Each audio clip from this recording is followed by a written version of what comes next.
Como el título de esta conferencia es doble, la dividiremos en dos partes. La primera la dedicamos a lecciones aprendidas de los accidentes ferroviarios y la segunda a la importancia de la fatiga de materiales y su modelización. Comenzamos con la primera parte. Seguidamente vamos a responder a una pregunta. ¿Cómo aprender de los accidentes ferroviarios? El aprendizaje lo realizamos de la experiencia pasada. En la especialidad de ferrocarriles, la mejor fuente de aprendizaje la constituyen los accidentes ocurridos, sus causas y los análisis posteriores realizados, que tratan de explicar estas y proponer soluciones. Como vamos a ver seguidamente, sí hemos aprendido bastante de ellos, pero no todo lo necesario. Además, puesto que el origen del aprendizaje son los accidentes, especialmente los graves, no aprender es un error que a toda costa debe evitarse. Sin necesidad de irnos muy lejos, revisaremos brevemente algunos accidentes y discutiremos si hemos o no aprendido. Vamos a empezar recordando el accidente de Stede. En 1998 se produjo el accidente más grave de la alta velocidad en Europa, con 100 personas fallecidas y más de 100 heridos de gravedad. La causa fue la desintegración de una rueda que dio lugar a que los bogies comenzaron a descarrilar de forma alternada al atravesar un desvío, formándose un abanico que impactó con un puente y produjo su caída. Aquí tienen ustedes el puente y cómo quedaron los coches en forma de abanico.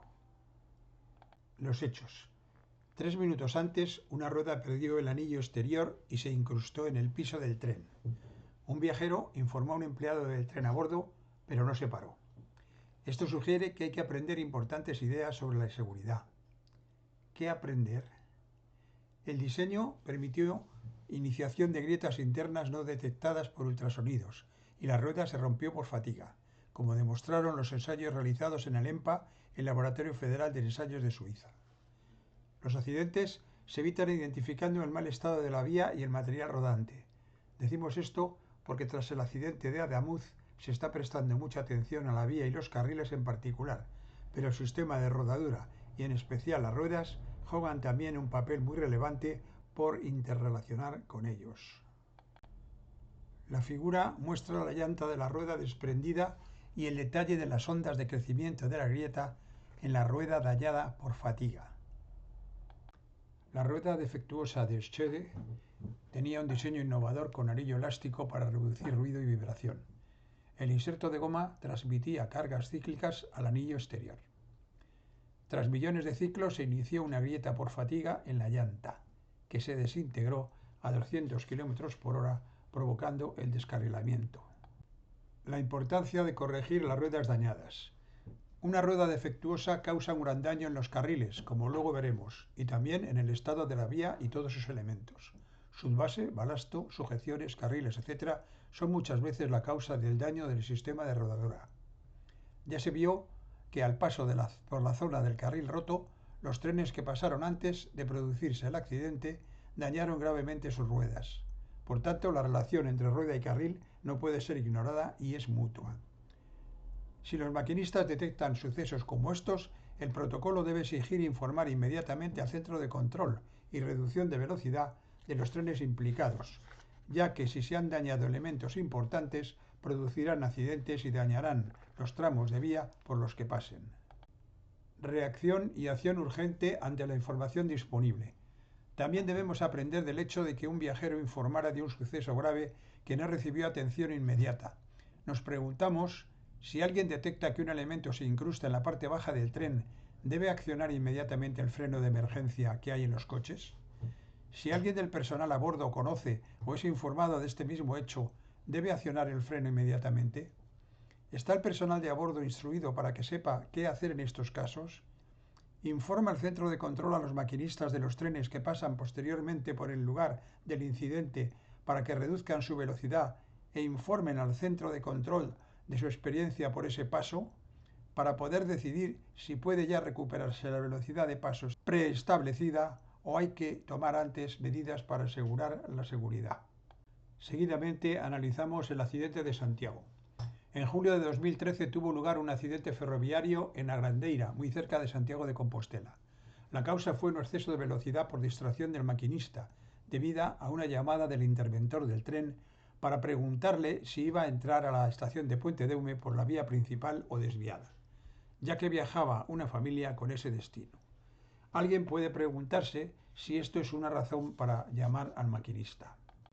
El problema que tenía el interventor era que el tren Alvia es más largo que el andén de la vía desviada, por lo que el tren, que no cabe en el andén, en su parada en Puente Deume, no permite la bajada o subida de los viajeros en el coche primero o el de cola, dependiendo de la posición de la máquina. Sin embargo, esa llamada nunca debió producirse, pues el interventor podía haber acompañado a la familia a uno de los coches próximos, desde los cuales la salida del tren ya era segura. En esta otra figura tienen ustedes el andén de la vía desviada aquí en amarillo, que tiene una longitud de 124 metros, y en naranja el de la vía principal, que tiene una longitud mayor de 200 metros. Evidentemente, en el andén corto no cabe el Alvia y en el andén largo cabe de sobra. Secuencia de la distracción. Desgraciadamente, la llamada se produjo y el interventor preguntó al maquinista. Además, le dijo que creía que el tren no cabía en la vía, que no era cierto, como le declaró el maquinista, y siguió insistiendo que no cabía en la vía, cuando el problema era el andén, no la vía. Esta discusión dio lugar a que el maquinista no recobrara la atención a tiempo, lo que se produjo desde el túnel anterior al ver la curva, frenando y aplicando los protocolos, pero era demasiado tarde. Hay que indicar que durante la conversación el maquinista tuvo bastantes oportunidades de recuperar la atención, pues pasó por varios túneles, un viaducto, varias señales de tipo diferente, así como ver ya la ciudad de Santiago, todos ellos indicando la cercanía no solo de la curva limitada a 80 km por hora, sino de la estación en la que había que parar. Seguidamente veremos la secuencia de hitos que daban una posibilidad para que el maquinista recuperara la atención. En principio aquí tenemos dos balizas RTMS y la primera pantalla de proximidad. Esta es la segunda pantalla de proximidad de la señal de avanzada. Aquí vemos una baliza ASFA. Esta es la tercera pantalla de proximidad de la señal de avanzada. Aquí ya se llega a la señal de avanzada, que es la que ustedes ven ahí. Dentro del túnel hay una señal de cambio al modo ASFA. Esta es la salida del túnel Marrozos y esta es la entrada al viaducto o X. Aquí tenemos otra baliza ERTMS que estaba antes de la entrada al siguiente túnel. Este es la entrada al túnel de Santiago, ya el anterior al lugar del accidente. Y esta es la salida del túnel, donde puede observarse las dificultades que hay para ver correctamente porque se produce el deslumbramiento. Y aquí tenemos tres balizas ERTMS y se ve al final la curva que fue donde se produjo ya el descarrilamiento. Podemos ya reflexionar y preguntarnos qué hemos aprendido. Entre las lecciones aprendidas están las siguientes. Como el sistema ASFA no protegía del exceso de velocidad en curvas, para proteger algunas de ellas se hicieron algunos cambios. Se identificaron los puntos de la red de alta velocidad en los que se daba este problema y se aplicaron soluciones análogas. Se definió mejor qué tipo de llamadas puede hacer el interventor y cuáles no, de forma más precisa. Se es más consciente del riesgo en Puente Deume si no se controlan los coches de los viajeros con ese destino. Se desconoce, o yo al menos desconozco, si se ha procedido a alargar el andén, que es lo menos que puede esperarse de una estación en la que paran trenes de altas prestaciones. Alternativa más razonable para el tramo A Coruña-Ferrol. No tiene sentido utilizar un tren de altas prestaciones en el tramo, pues la alternativa por carretera a Coruña-Ferrol se hace en 40 minutos, mientras que la del tren se eleva a 75 minutos. La línea no se presta a este tipo de trenes. Al problema de la estación de Puente Deume se suma el cambio de dirección de Betanzos, entre otros. Dedicar trenes muy caros a estos tramos de muy baja velocidad no es una buena práctica, ya que podrían usarse para dar servicio a otras líneas. Sería más razonable usar un tren de cercanías que enlazase en A Coruña con los dos trenes situados a ambos lados del mismo andén para facilitar el tránsito. ¿Y qué no hemos aprendido? Conclusiones no aprendidas. No se protegieron todos los errores humanos y en particular los excesos de velocidad en curvas de líneas convencionales.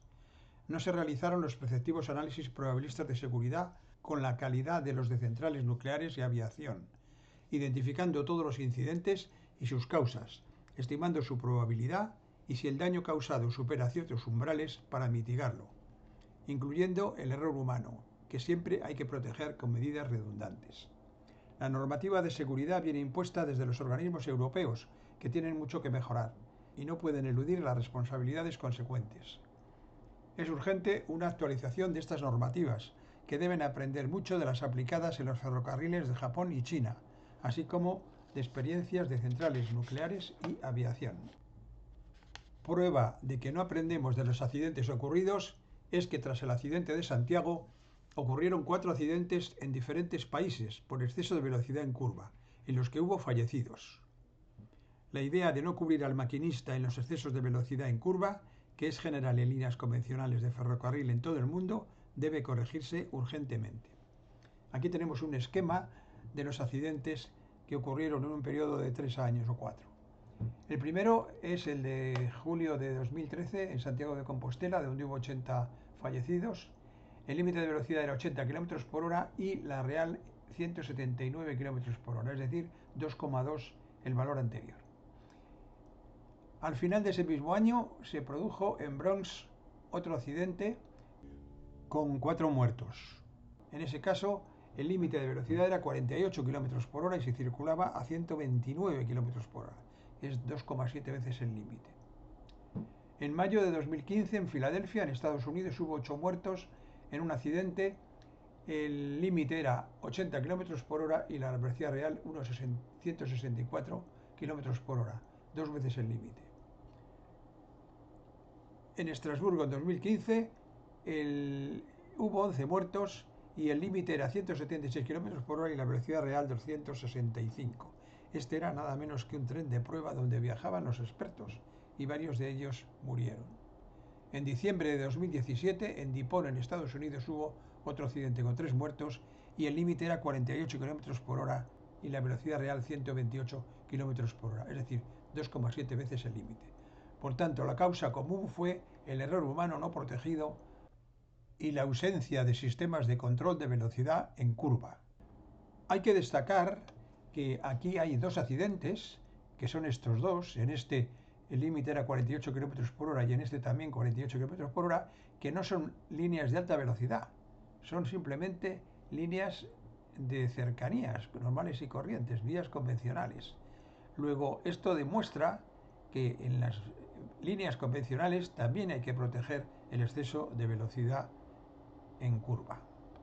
Es pertinente comparar cómo se realizan los análisis probabilistas de seguridad en 3 diferentes áreas, que son la energía nuclear, la aviación y el ferrocarril.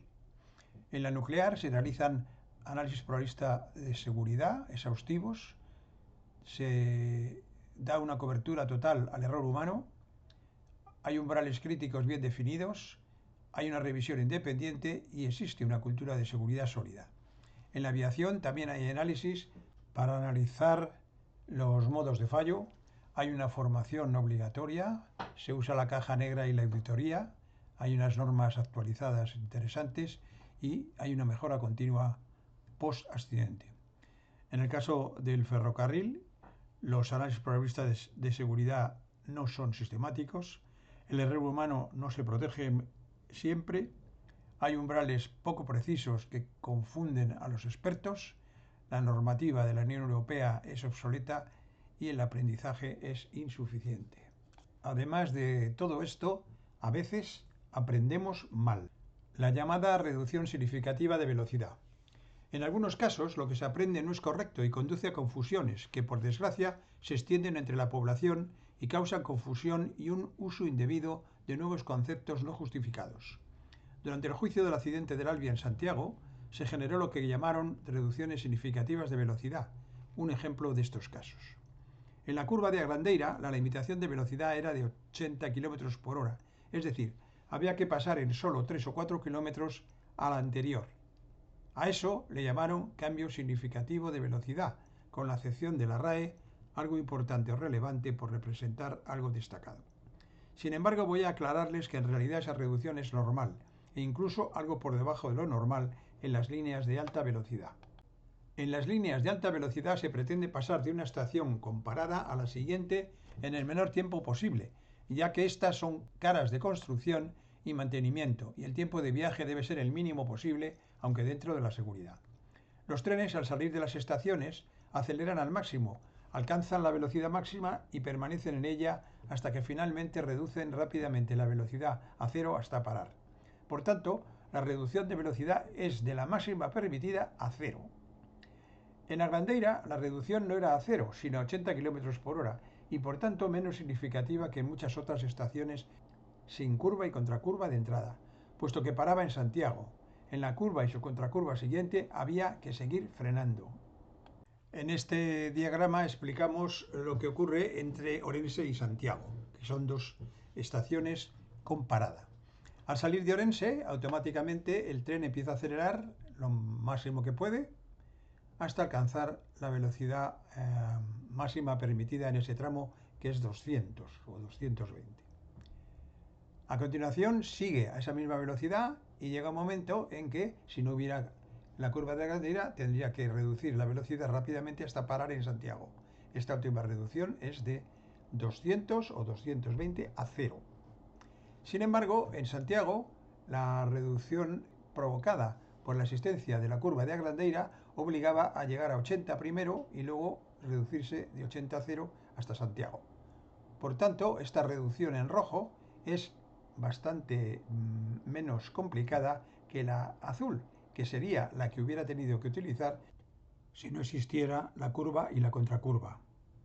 En este tramo entre Orense y Santiago, la velocidad varía desde 0 en Orense hasta 200, que era la máxima a la que podía circular el tren el día del accidente, a 80 en la curva y a 0 en Santiago otra vez.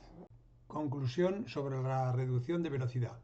Por tanto, no había nada de extraordinario en la aludida reducción de velocidad, pues no era una excepción sino la regla.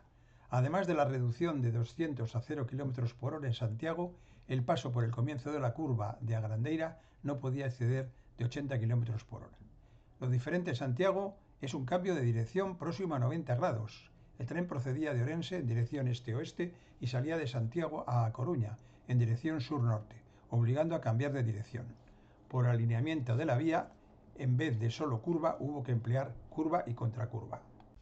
Aquí se puede ver cómo Orense está al este, entonces va en la dirección oeste, llega a la curva de la Agrandeira, que es la curva, luego viene la contracurva para tomar la orientación sur-norte en Santiago hacia Coruña.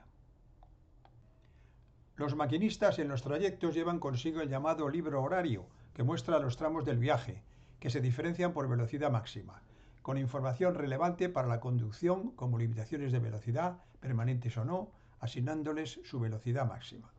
El tramo anterior, que terminaba al comienzo de la curva de Agrandeira, se le asignó la velocidad máxima de 220 km por hora, lo que causa confusión, ya que antes de la curva no pueden circular a 220 km por hora, pues el tren necesita distancias grandes para pasar de 220 a 80 km por hora. Habría que diferenciar en el libro horario los tramos de velocidad constante de los tramos de transición, deceleración o aceleración, en los que la velocidad cambia continuamente. El sistema RTMS ayuda y fuerza esta velocidad variable. El sistema ASFA no lo hace.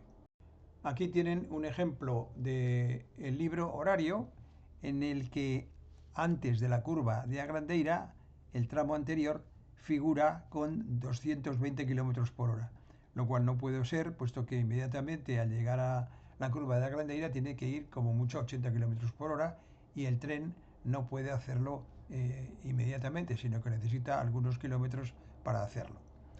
Esto también se comprueba en el viaje de vuelta desde Coruña al llegar a Santiago. Justamente en el kilómetro de Santiago, pues acaba un tramo con una velocidad de 100 km por hora. Y eso no puede ser, puesto que el tren tiene que parar en Santiago, cuya velocidad es cero. Y eso no se puede conseguir en 0 kilómetros. Análisis probabilistas de seguridad. Se trata de un análisis exhaustivo del recorrido, analizando todos sus elementos, identificando posibles sucesos o cadenas de ellos que llevan a incidentes peligrosos, evaluando su frecuencia y daños y mitigándolos. Los análisis probabilistas de seguridad de calidad deben cuidar la identificación de peligros, la estimación de su probabilidad de aparición, los umbrales críticos de riesgo y la búsqueda de medios para su mitigación. Error humano. Una parte importante e ineludible es el análisis del error humano, que siempre debe estar cubierto por sistemas protectores. En otra línea de AVE es casi seguro que el accidente no habría ocurrido, puesto que este error humano se cubre. Normativa obsoleta. Desgraciadamente tenemos que decir que los métodos y la normativa que regula todo esto, que viene de los organismos de seguridad europeos, están obsoletos. Además, definen los umbrales críticos de forma muy poco precisa, lo que lleva a diferentes personas a interpretar la normativa y concluir de forma diferente por su falta de claridad y precisión. Estos análisis probabilistas de seguridad que se aplican desde hace ya mucho tiempo en las centrales nucleares y en aeronáutica, por ejemplo, no se hacen sistemáticamente en los diseños ferroviarios ni se cubre siempre el error humano. En la línea Orense-Santiago tampoco se hizo. Papel del eslabón más débil en la seguridad. Se dice que el sistema RTMS tiene una probabilidad de fallo del orden de 10 a la menos 9 y el sistema ASFA solo alcanza el nivel 10 a la menos 6, lo que da la impresión de que el factor de comparación es 1000, es decir, 1000 veces más seguro, cuando hay estadísticas, por ejemplo en el Reino Unido, de que solo es 75 veces. Aunque el sistema RTMS sea muy bueno en ciertas labores para evitar los accidentes, la cosa no acaba ahí. Detectado un problema y la necesidad de parar un tren lo antes posible, hay que pararlo, y eso requiere el uso del sistema de frenado, que normalmente es el mismo para RTMS que ASFA, pero su fiabilidad es mucho menor. Al ser un proceso en serie, se cumple la ley del eslabón más débil, la del frenado. De nada sirven muy buenos eslabones si uno es mucho más débil que los demás. Aquí tenemos un esquema donde esto representa una cadena. Entonces, hemos diferenciado entre detección de un problema, la activación de la alarma, la transmisión de la orden y el sistema de frenado hasta que logras parar el tren. Entonces, mientras que este sistema es muy eficiente, puesto que tiene solamente 10 a la menos 9 fallos por hora, este puede tener menos, este menos, incluso el de frenado tiene 10 a la menos 6. Luego en esta cadena de nada sirve que este sea 10 a la menos 9 si este es 10 a la menos 6, porque menos de 10 a la menos 6 ya no va a poder ser. Entonces la cadena falla por su eslabón más débil, que es el frenado. Y entonces el factor no es 1000, sino que es 75. Nos metemos ahora con la segunda parte, que va dedicada a la fatiga de los materiales y su modelización. Presentamos a continuación cómo se trabaja con cuantiles. Vamos a ver a continuación la increíble transformación a variables adimensionales de los cuantiles. Para entenderlo bien, ponemos el siguiente ejemplo. Imagínense que van ustedes al médico y que les informa sobre su último análisis de sangre, en el que figura que el colesterol que tienen ustedes es de 240 miligramos por decilitro. Normalmente la gente no tiene ni idea de lo que significa esto de 240 miligramos por decilitro y por tanto no lo entiende. Sin embargo, existe un nuevo enfoque que deja todo mucho más sencillo y mucho más claro. Imaginemos que le dicen al paciente que el percentil o el cuantil del colesterol es el 0,85. El significado es claro. El 85% de la población tiene valores más bajos y eso significa que es un porcentaje alto de colesterol. También entiende el paciente que si está entre 0 y 0,1 es muy bajo, si está entre 0,1 y 0,3 bajo normal, entre 0,3 y 0,7 rango normal, entre 0,7 y 0,9 alto normal y entre 0,9 y 1 muy alto, lo cual dará lugar a su preocupación. Por tanto, nosotros podemos definir en vez de las unidades de medida de una variable dimensional, podemos definir su cuantil y utilizar esta CDF empírica que viene dada por el lugar que ocupa la persona partido por el número de personas más 1 de la población. Esto se puede aplicar además a todas las variables con las que trabajemos. Primero, ¿cuáles son las propiedades de esta función de distribución empírica? Pues son las siguientes. En primer lugar, el rango Las propiedades de esta distribución empírica son las siguientes. Primera, el rango transformado es el intervalo 0,1 que tiene mucho interés. Segunda, es adimensional y por tanto permite transformaciones logarítmicas y trigonométricas.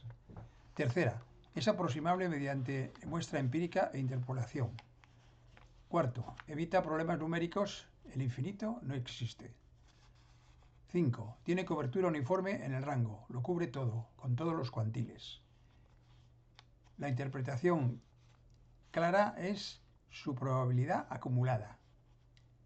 Alinea escalas e interpretaciones facilitando el trabajo multidisciplinar. Existe la función inversa, la función cuantil, que recupera la variable original. La función inversa también es aproximable con muestras e interpolación. Y por último, el teorema Pi de Buckingham es aplicable, pero antes que esta transformación, ya que una vez transformada a dimensional, el teorema Pi de Buckingham no ayuda a nada. La fatiga tiene dos perspectivas distintas que vamos brevemente a comentar. El diseño en fatiga puede hacerse de dos formas, mediante el diseño seguro o mediante el método de la tolerancia al daño. En el diseño seguro, la caracterización del material a fatiga se hace mediante las curvas SN. Se considera un hipotético espectro de cargas al que prospectivamente va a estar sometido el componente. Se comprueba el daño para el periodo previsto de vida útil del componente, teniendo en cuenta la información relativa al material y la carga. Y se diseña y el análisis se hace para asegurar que el componente no fallará por fatiga durante toda su vida útil. En el caso de tolerancia al daño, la caracterización del material a fatiga se hace mediante las curvas de velocidad y crecimiento de grieta. El control periódico se hace sobre la aparición de grietas de un tamaño detectable. Una vez detectada la grieta, el seguimiento estricto del proceso de crecimiento mientras continúa el componente operando según su espectro progresivo habitual de cargas fluorescentes. Una vez detectada la grieta, se hace seguimiento estricto del proceso de crecimiento de la grieta, mientras continúa el componente operando según su espectro prospectivo habitual de cargas fluorescentes. Se diseña y analiza para asegurar que el crecimiento de grietas sea controlable y que el componente no fallará por la propagación de grietas durante el resto de vida útil. Veamos cuál es el problema de la fatiga. El problema de la fatiga, las curvas SN.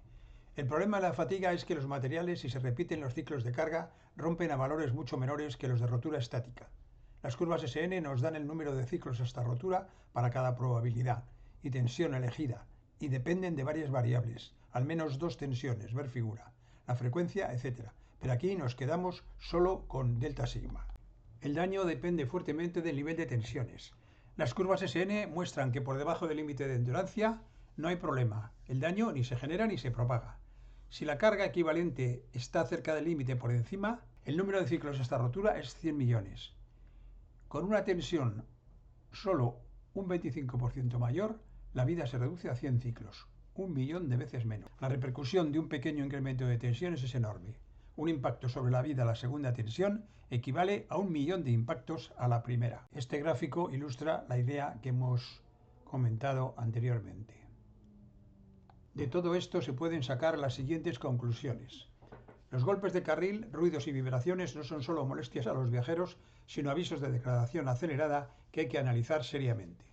Los daños en vía y material rodante dan lugar a una rotura progresiva, que es muy acelerada al crecer el daño, produciendo roturas súbitas. Ahora que tras el accidente de Ademuz se han planteado reparaciones en muchos puntos, hay que pensar en la necesidad de interrumpir completamente el servicio por tramos en algunas de ellas, ya que la noche no es suficiente para permitir ciertos cambios que requieren tiempo continuado. No hacerlo es alargar la agonía y correr graves riesgos de hacerlo sin la calidad exigida y costes mucho mayores. Modelos clásicos de análisis de la fatiga. Formulación del modelo de Castillo-Cantelli. El modelo considera que la variable transformada v es una variable de 3 parámetros. V es el logaritmo de n partido por n0 por el logaritmo de delta sigma partido por delta sigma, que son variables adimensionales, y se supone que sigue una distribución de Weibull o Generalized String Value. El modelo define solo la distribución condicionada de n dado delta sigma, que se estima por el método de la máxima verosimilitud. Primero se estiman los 5 parámetros por el método de la máxima verosimilitud, luego se usan estos para definir las distribuciones a priori un enfoque empírico bayesiano. Este es el resultado del ajuste, donde pueden verse los datos, donde se han utilizado 5 niveles de tensiones y los percentiles. Veamos a continuación cómo se hace el análisis bayesiano. Como distribuciones a priori, se emplearon distribuciones informativas centradas en las estimaciones de máxima verosimilitud con dispersión controlada por coeficientes de variación. Aquí tienen una idea de qué distribución se usó para cada uno de los parámetros. Y los coeficientes de variación utilizados fueron los que se indican. Estas son las distribuciones a priori y aquí aparecen las distribuciones a posteriori tras las simulaciones de Monte Carlo que hemos hecho. Hemos usado 1000 iteraciones para calentamiento y 2 cadenas de 2000 iteraciones cada una. Puede verse que la convergencia de las cadenas es muy buena. Los percentiles de los percentiles se obtuvieron por simulación utilizando los resultados anteriores. Este resultado no lo da casi nadie, pero tiene un cierto interés.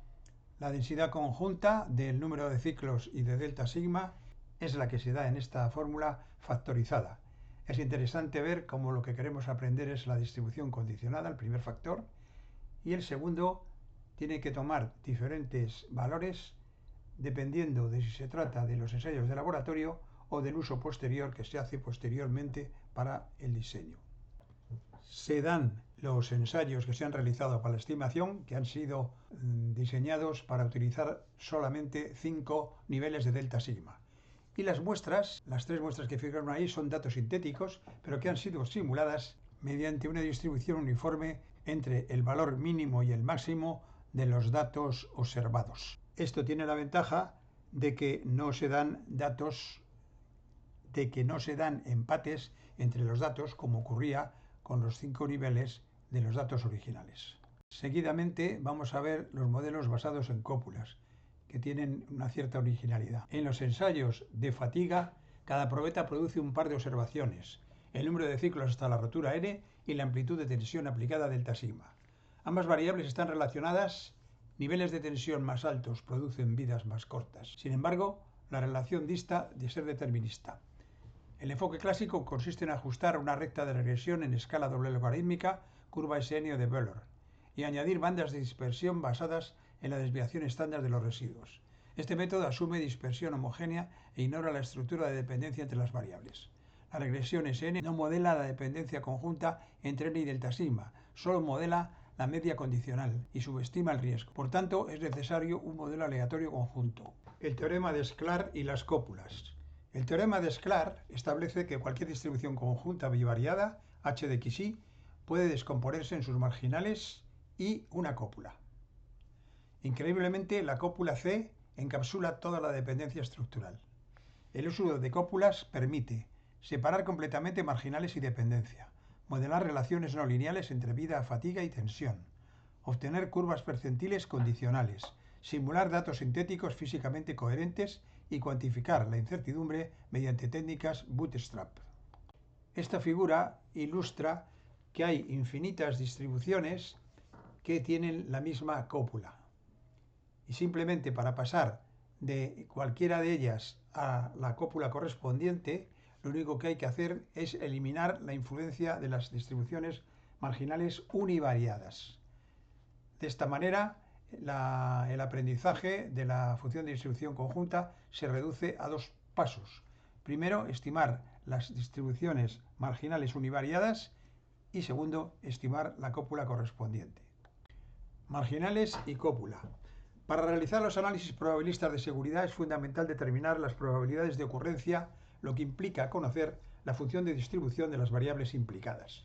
Tal como indica el teorema de Sklar, conocer una función de distribución multidimensional supone conocer las distribuciones marginales de estas y su cópula asociada. Aprender las distribuciones marginales unidimensionales es muy sencillo con sus muestras. En el aprendizaje de la cópula se usa una función de distribución de delta sigma y para analizar la seguridad de un elemento, otra función. La primera nos permite aprender la cópula. Ventajas de las cópulas. Las distribuciones empíricas transforman muestras al hipercubo unidad y reducen el aprendizaje al de su cópula, lo que unido a los avances producidos en las cópulas pone a nuestra disposición una amplia serie de modelos de fatiga.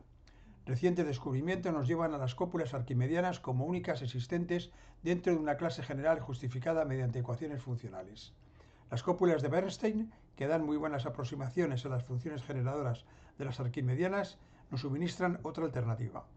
Finalmente, las redes bayesianas van un paso más allá, pues generalizan el papel que juegan las cópulas con las distribuciones marginales unidimensionales al caso de distribuciones marginales multivariadas. En esta transparencia se ve cuál es el flujo de trabajo para obtener las curvas Sn.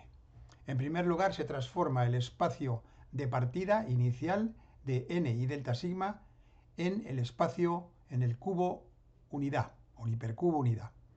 En segundo lugar, se aprende la cópula de Frank, es decir, su parámetro.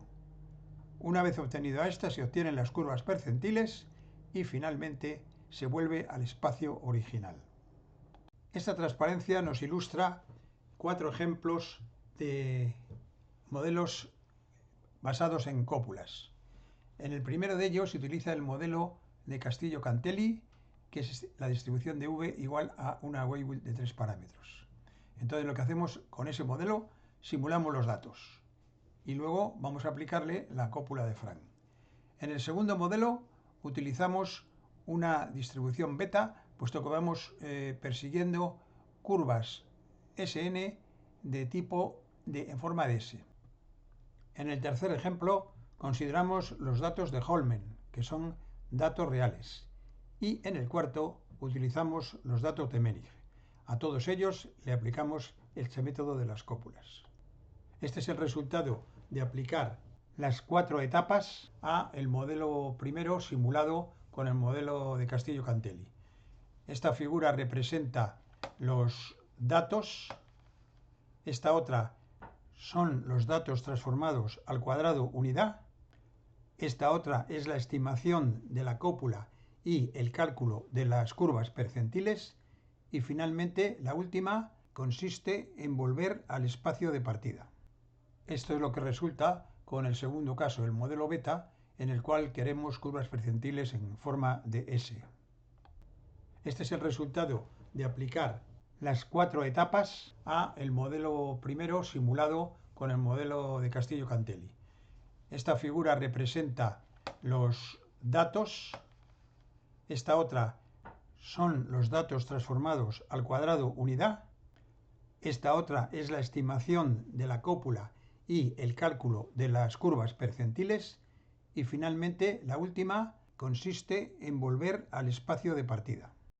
En este ejemplo estamos utilizando ya datos reales, que son los datos de Holmen, que se pueden ver ahí, en los que se han utilizado 5 niveles de delta sigma. Este es el resultado de aplicar las 4 etapas a el modelo primero simulado con el modelo de Castillo-Cantelli. Esta figura representa los datos, esta otra son los datos transformados al cuadrado unidad, esta otra es la estimación de la cópula y el cálculo de las curvas percentiles y finalmente la última consiste en volver al espacio de partida. De especial interés aquí son los datos sintéticos, que están en un color marrón clarito. Nótese que al contrario que en el caso de los datos reales, que están en niveles delta sigma fijos, aquí son todos los niveles diferentes, puesto que se han simulado como distribuciones uniformes entre el máximo y el mínimo de los datos. Finalmente, en este caso, estamos considerando también datos reales, los datos de Menig. Las figuras y los comentarios son análogas a las que hemos hecho con el caso anterior. Esta diapositiva nos resume los 4 ejemplos que hemos analizado con la cópula de Frank. Aquí se puede observar el nombre del caso, el tipo, si es simulado real, el número de datos, los dos primeros es 1000 datos simulados y en los de Holmen y Menig son 75 y 360. Y la marginal de n se ha supuesto variable uniforme en los casos primeros y variable en los otros dos. La dependencia es negativa en 3 casos y positiva en otro, lo cual muestra las posibilidades de la cópula de Frank.